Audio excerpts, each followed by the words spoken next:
Lawmakers one step closer to hitting TikTok with an ultimatum. Yeah, the vote's stunning. 50-0. A congressional committee advancing a bipartisan bill that would force the platform to cut ties with its Chinese parent company. Our Casey Cronus live in Studio 32 with details.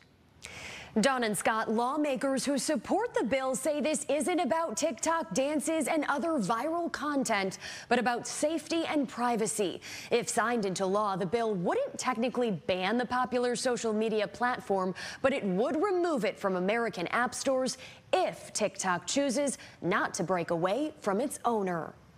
The ayes have it and the bill is adopted. In a unanimous vote, the Committee on Energy and Commerce is advancing a bill that aims to protect Americans' user data.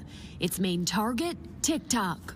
The concern is the ownership of TikTok, namely by ByteDance. Congressman Raja Krishnamurthy is spearheading the passage of the bill. ByteDance is controlled by the Chinese Communist Party. He shares an example of what TikTok pushed to devices in the hours leading up to the hearing, an alert asking users to call their lawmakers to avoid a shutdown.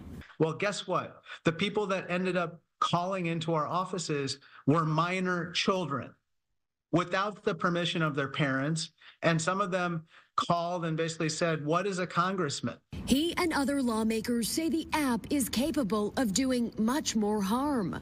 And imagine if it weren't this vote, it was election day or some other event. It could even be a natural disaster. It could be sowing chaos. But not everyone is ready to stop scrolling. The company and some lawmakers feel that forcing the separation is government overreach and believe it could be challenged in the courts.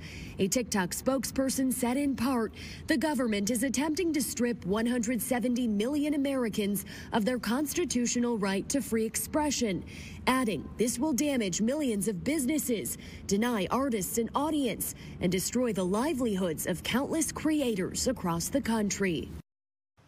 Now, still a ways to go for this to become a reality, but right now, sponsors of the bill are working to bring it to the House floor. Scott?